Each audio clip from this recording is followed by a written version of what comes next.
I left King's Hospital at the same year as Cooke had their first hit, Too Shiny Shy, 1983. Cookie.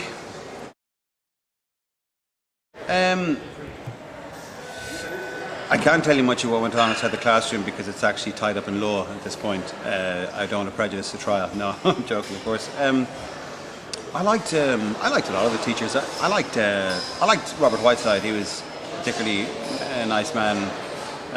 Huge loss to humanity and to school as well, I presume, and his wife and family. I liked Johnny Rafter. I liked the fact that we had a teacher called Andy McGeady, who taught me quite a lot about making an entrance. He was a bit like Axl Rose from Guns N' Roses. He used to arrive very late for every class. So enjoyed him. P.O. Boyle. There was loads of them I liked. I did not like any of them, really, I don't think. Double P because I didn't go. My favourite, I didn't really have a favourite subject. I wasn't renowned for being vastly committed to my studies in the school, although I did actually manage to scrape together enough C's to get into Trinity College in the days when it was like 3 C's and bring a friend and so on. I think I spent more time daydreaming, dawdling, pissing about and trying to entertain people.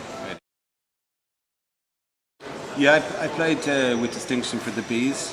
I never made one A appearance. I played for the Bees all the way along the line, except in the cricket. I played on the senior cricket team. I was a captain of the senior cricket team, and I have the dubious distinction of missing the photograph for that because I was in the sixth form block having a cigarette, actually, and it was worth it. So 1983, I have to think about this. I've got quite a good memory, but I can't actually remember what was any film that was big in the news. Like that everyone was like, oh my god, you have to go see this. E.T.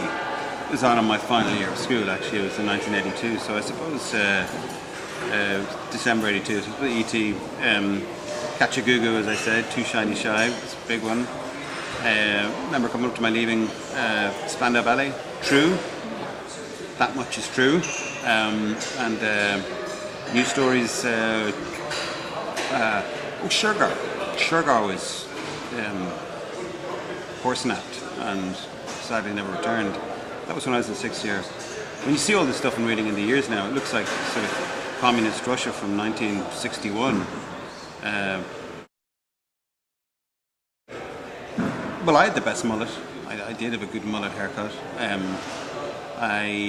Fergus Sixsmith, who doesn't do the news. A lot of people think that Fergus Sixsmith is the guy in the BBC News sometimes. He had a strange hairdo. Lorraine Willoughby had lovely long black hair, and that sounds like too much information, so we should leave it at that. Playboy of the Year. I think Fergus Sixsmith had quite a reputation for being a bit of a ladies' man, and I think he'd sullied his bib. He was a bit like Mike Tyndall, although I don't think it involved dwarfs, I have to say. But I think so he's a bit of a playboy. Golden Couple.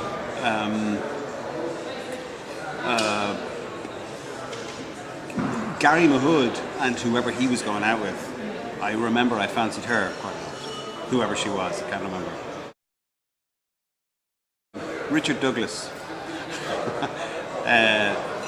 Andrew Turner. I think he is a millionaire. I think he was a millionaire then as well, actually.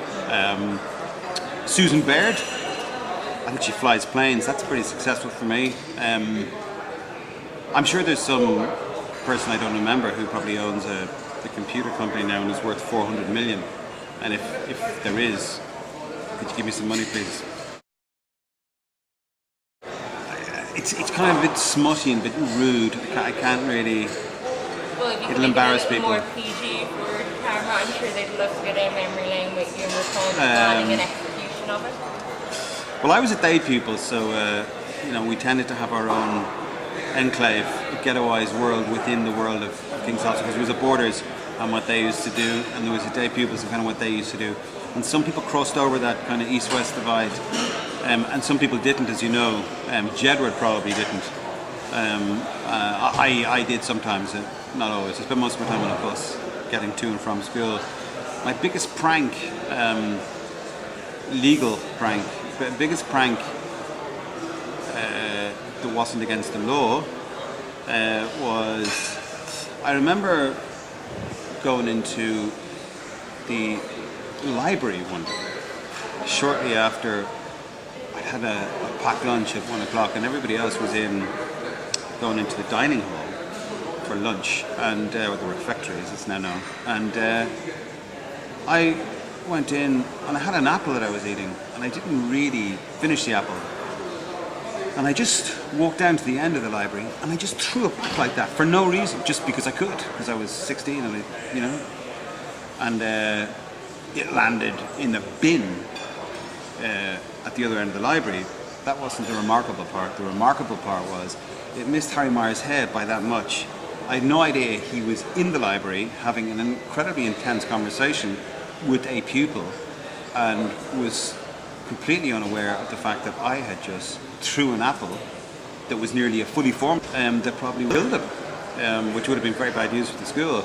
That was probably my luckiest escape of all time. It wasn't really a planned prank, but as I say, most of them were illegal, so I can't actually get into. I had a great time at King's Hospital, far too good a time. In fact, I think my dad's expensive fees was probably like NAMA money down a black hole, and without any vast clear benefit for him. But I had a great time. So many, yes, I went for the price and stayed for the crack.